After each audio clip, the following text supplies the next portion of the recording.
তুই তো চলে গেলি, আমি আর কি করবো? আসলে জীবন তো কারোর জন্য থেমে থাকে না। জানি না রে, সব কিছু কেমন থমকে গেছে মনে হচ্ছে।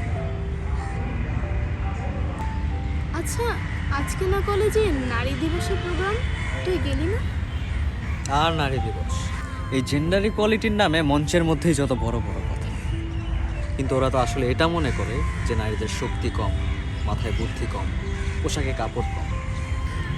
কো এডুকেশন স্কুলের মধ্যে ওরা ভবন আলাদা করে রেখেছে, একটা ছাত্রীদের জন্য আর একটা ছাত্রদের জন্য। একসাথে বসে যদি তারা পড়তেই না পারে, তাহলে ওরা একে অপরকে বুঝবে কীভাবে? পরবর্তীতে ওরাই মেয়েদেরকে ভুল বুঝে, ওদের দেখলে লালসার জীব লক করে, আর দোষ যত সব মেয়েদের। তুই কি এদের বাইরে? হ্যাঁ, না মানে আগে হয়তো আমি ওদের মতো করেছি যখন আমি বুঝতাম, কিন্তু সেই ভুলটা এখন আমি হারে হারে বুঝি।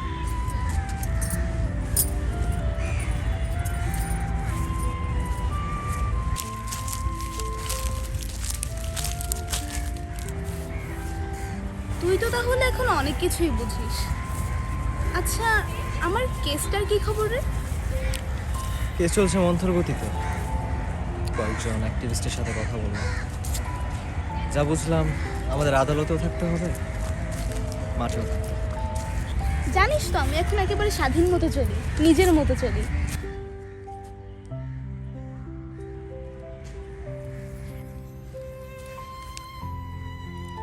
তুই স্বাধীনই থাক।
হ্যালো, হ্যাঁ শোন, এভিডেন্সগুলো সব কোর্টের মধ্যে সাবমিট করা হয়ে গেছে।